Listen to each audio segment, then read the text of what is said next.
Estamos aqui começando a última etapa desse ano, que foi um ano bem bom no geral, né? Um ano de reconstrução, um ano de expurgo, de botar a casa em ordem. E aqui nesse contexto é muito mais do que só o Brasil que falo, né? O lance é que a gente, como mundo, né, como planeta, eu acho que a gente nunca debateu tanto a importância de mudar a forma como os países se relacionam entre si e com o planeta Terra, com a natureza. Até porque, por mais que eu tenha dito aí que foi um ano bem bom, também foi o ano mais quente da história. Mas calma, por enquanto. Ano que vem pode ser pior e a tendência é que seja. E a COP28 está rolando para debater justamente sobre isso. Ontem começou a COP28, né, que nada mais é do que o 28º encontro da Comissão de Climas e Mudanças Climáticas da ONU. E aí ontem começou, o presidente Lula fez a abertura, né? O Brasil tem essa característica de geralmente fazer as aberturas de tudo que rola na ONU, né? Geralmente é a gente que faz essa abertura, representa muito bem o nosso Itamaraty e nosso histórico diplomático, que sempre é muito bem valorizado. Como eu disse, COP28 é a 28ª Conferência do Clima da ONU, começou ontem, dia 30 de novembro, lá em Dubai, nos Emirados Árabes. O evento dura 2 semanas e é de importância fundamental para ações globais contra as mudanças do clima. Diplomatas de 200 países e chefes de Estado estarão presentes. E aí, no evento de boas-vindas às delegações, o presidente Lula fez um discurso que a gente vai acompanhar aqui agora. É agora mesmo. Já é? Então vamos lá. Mudanças climáticas. São 8 minutinhos de vídeo, mas eu vou botar um pouquinho corrido, porque 8 minutos é muita coisa, né? Então vamos em 1.5, porque o Lulinha fala devagar, então fica mais... Mudanças climáticas. Neste momento, o presidente Lula discursa na sessão de abertura. Acompanhe com a gente. Gostando do vídeo? Então se inscreve no canal, ativa o sininho e se puder ajuda a gente fazendo o Pix, tá aqui na tela. Pode ser 2, 4, 10, 17 milhões, quanto você puder. Obrigada. Senhor secretário-geral das Nações Unidas, excelências, presidentes e chefes de estados. Uma mulher africana, a queniana Wangari Maathai, vencedora do Prêmio Nobel da Paz, sintetizou bem o dilema da humanidade em sua relação com a natureza. Disse ela, a geração que destrói o meio ambiente não é a geração que paga o preço. O painel intergovernamental sobre mudança... Isso já começa dizendo óbvio, né? A geração que manda no grupo, manda no mundo hoje, perdão, é a geração do Lula. É uma galera aí com 70 ou 80 anos, que são a maioria dos chefes de Estado do planeta Terra, né? E a maioria dos bilionários também, tudo mais. E essa galera não tem que se preocupar tanto com o futuro do planeta Terra, tanto quanto a Greta Thunberg, por exemplo, que é uma menina nova, que é super engajada no assunto e tudo mais, e tem a vida toda pela frente, né?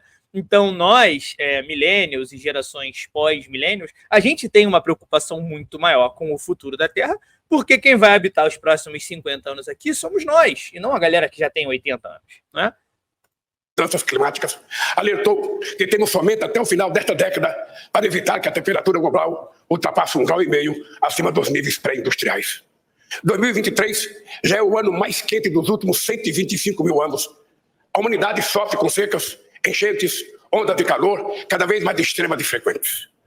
Isso aí é um ponto de virada, né? Porque parece que essas mudanças começaram a chegar na Europa, começaram a chegar em alguns lugares dos Estados Unidos.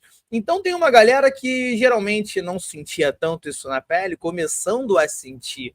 E aí pressiona seus governantes ali locais para isso, né? A gente vai chegar nesse ponto.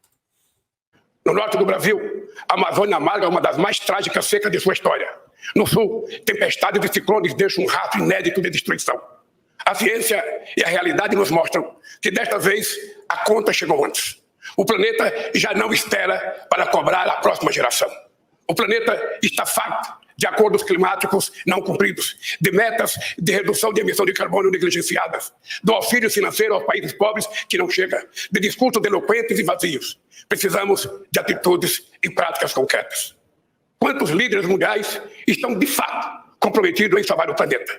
O Lula hoje, cara, por ele já tem o legado dele garantido, né? Ele é muito reconhecido internacionalmente.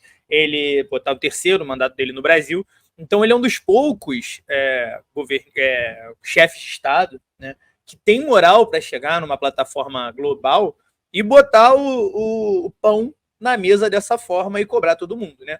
É um político experiente, o Brasil, como eu disse, tem esse histórico de diplomacia, então a gente tem moral para chegar e cobrar o mundo inteiro dessa forma, enquanto a gente está na nossa condição de agente da paz, de não se envolver em guerra, de não promover guerra.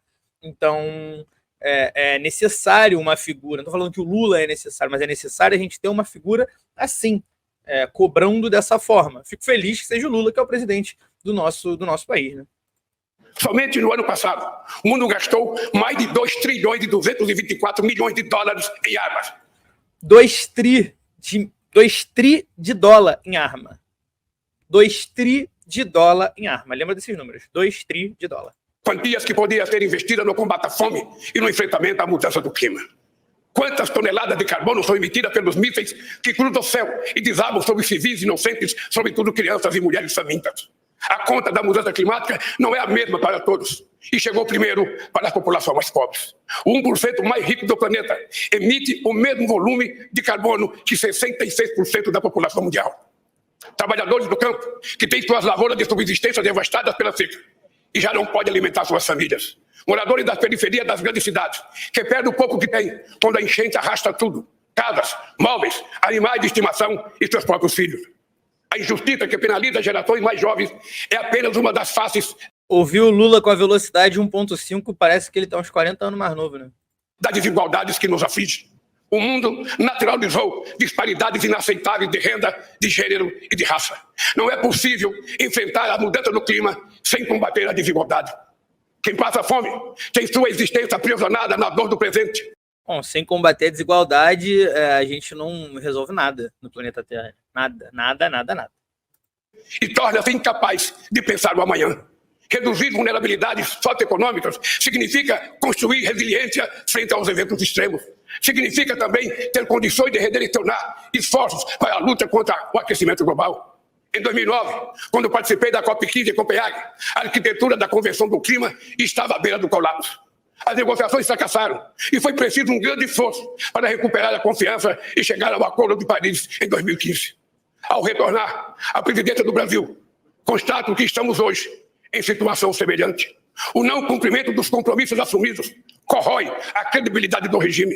É preciso resgatar a crença no multilateralismo. É inexplicável que a ONU, apesar de seus esforços, se mostre incapaz de manter a paz simplesmente porque alguns dos seus membros lucram com a guerra. Isso aqui é uma alfinetada direta aos Estados Unidos da América, hein? É lamentável que acordos como o Protocolo de Kyoto de 1997 ou os Acordos de Paris de 2015 não sejam implementados. Governantes não podem ser eximidos de suas responsabilidades. Nenhum país resolverá seus problemas sozinho. Estamos todos obrigados a atuar juntos, além de nossas fronteiras. O Brasil está disposto a liderar pelo exemplo. Ajustamos nossas metas climáticas, que são hoje mais ambiciosas do que a de muitos países desenvolvidos.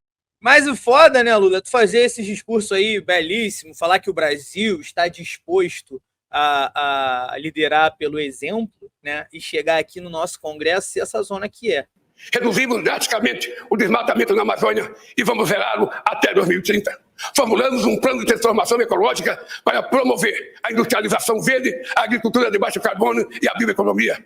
Forjamos uma visão comum com os países amazônicos e criamos pontes com outros países detentores de florestas tropicais. O mundo já está convencido do potencial das energias renováveis. É hora de enfrentar o debate sobre o ritmo lento da descarbonização do planeta e trabalhar por uma economia menos dependente de combustíveis fósseis. Temos de fazê-lo de forma urgente e justa.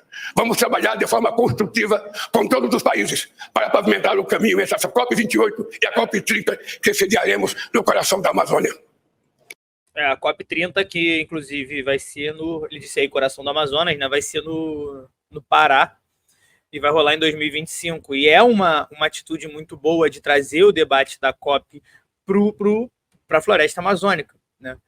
Tá tendo muita crítica a essa COP28 que ela está rolando em Dubai, que é um dos maiores emissores de carbono do mundo, né? Um dos maiores produtores de petróleo. Então, de uma hipocrisia muito grande. A gente vai chegar ali na parte do dinheiro, E aí já dá para elaborar um pouquinho mais. Não existe dois planetas Terra. Somos uma única espécie chamada humanidade. Todos almejamos tornar o mundo capaz de acolher com dignidade a totalidade de seus habitantes, e não apenas uma minoria privilegiada.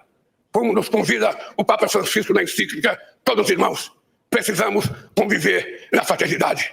Muito obrigado. Muito bom, meu presida. Dito isso, eu quero trazer agora uma outra reportagem, né, agora do G1, que é o fundo que foi anunciado pela COP28. Deixa eu diminuir o ventilador que eu tô tremendo. Dinheiro mesmo para a gente conseguir lidar com tudo isso, para remediar, né? Hoje em dia é mais remediar do que, de fato, prevenir. Então, ó, COP28 anuncia fundo de 420 milhões de dólares para apoiar países afetados pelo aquecimento global. Aí vamos lá. COP28, a cúpula do clima da ONU, anunciou nessa quinta-feira, dia 30 de novembro, ontem, a destinação de cerca de 420 milhões para apoiar países afetados pelo aquecimento global. Embora o valor seja considerado tímido, e é muito tímido, isso é muito pouco, a decisão é considerada histórica. Seu anúncio foi aplaudido pelos delegados dos quase 200 países participantes da reunião. A destinação da verba para o chamado Fundo de Perdas e Danos concretiza o principal resultado da COP27 realizada em 2023 no Egito, onde foi aprovada a criação do fundo, mas sem definir seus detalhes. Do valor 420 milhões, as principais contribuições anunciadas foram 246 milhões de dólares da União Europeia, onde quase metade é da Alemanha. A Alemanha sozinha entrou com 100. Emirados Árabes Unidos também entrou com 100. Vamos lembrar que Emirados Árabes Unidos tem que entrar com muito mais, porque esses países ali do Oriente Médio, principalmente Emirados Árabes e Arábia Saudita, são os maiores produtores de petróleo do mundo. E Estados Unidos, 17 milhões de dólares. Isso aqui é ridículo. Isto é ridículo. 17 milhões de dólares, até a Mega da Virada paga mais. 86 milhões de reais. A Mega da Virada deve estar o quê? 200 milhões esse ano? Né? Isso aqui é ridículo para tudo que os Estados Unidos causam no mundo. 17 milhões de dólares. Lula falou ali. 2 tri de arma ano passado. 2 tri de arma ano passado. Lembrando que ano passado só tinha a guerra da Ucrânia. Tá, muitas outras, né? Mas a mídia cobrindo largamente só da Ucrânia, não tinha Israel e Palestina como a gente está vendo agora. Felicito as partes por esta decisão histórica, um sinal positivo para o mundo e para o nosso trabalho, declarou o Sultan Al-Jaber, presidente da COP28, que começou nessa quinta-feira e vai ficar aí até o dia 12 de dezembro. A decisão de implementar o fundo logo na abertura da COP elimina o receio de que este compromisso assumido na conferência anterior fosse questionado, que teria prejudicado o andamento das demais negociações. Justiça climática e valores típicos. Aqui é para reforçar, vou ler essa parte aqui para reforçar o que eu disse agora, de que o dinheiro, irmão, é pouco. É muito pouco. Marlene Diouf Sarr, presidente do grupo de países menos desenvolvidos, que representa 46 das nações mais pobres, saudou a decisão e disse que ela tem enorme significado para a justiça climática. O fundo é um dos resultados do Acordo de Paris, que teve entre seus pontos o compromisso de os países desenvolvidos contribuírem com 100 bilhões por ano a partir de 2020 para ajudar os países em desenvolvimento a se prepararem para as mudanças climáticas. 100 bilhões. O que entrou foi 420 milhões. Apesar disso, a meta não vem sendo cumprida. E isso Lula criticou pontualmente no discurso dele. E por isso havia uma expectativa de que as negociações da COP27 selassem alguma medida imediata. A diretora global do Programa das Nações Unidas para o Desenvolvimento para o Clima, Cassie Flynn, destaca que, pela primeira vez, uma decisão foi adotada no primeiro dia de conferência. Um ano atrás, as partes decidiram adotar o Fundo de Perda e Dano. Nesse ano agora, concordaram em um conjunto de princípios governantes para abrir esse fundo. Apesar do avanço, restam dúvidas sobre o impacto da iniciativa. Agora existem muitos próximos passos que precisam acontecer para abrir as portas desse fundo. E resta saber se vai conseguir satisfazer a imensa demanda dos países vulneráveis para poder ajudar a lidar com esses impactos climáticos que estão cada vez mais à sua porta. Cara, é o que eu falei, 17 milhões dos Estados Unidos é muito, muito, muito pouco. A gente tem que continuar trabalhando nessa direção. 17 milhões de dólares, a Amazon deve vender isso por minuto. Por minuto. Mas, bom, qualquer avanço é um avanço. Não adianta nada os caras levantarem... Também não adianta nada os caras levantarem essa mixariazinha toda aí e amanhã gastar 10 vezes isso com guerra, que também emite carbono. Lula pontua isso também, né? Os mísseis cruzando os céus são movidos a combustível fóssil. Então emite carbono. Então os caras dão 17 milhões e investem 100 milhões a mais em guerra, irmão, não vai fazer diferença, né? Que além de emitir carbono, mata as pessoas diretamente.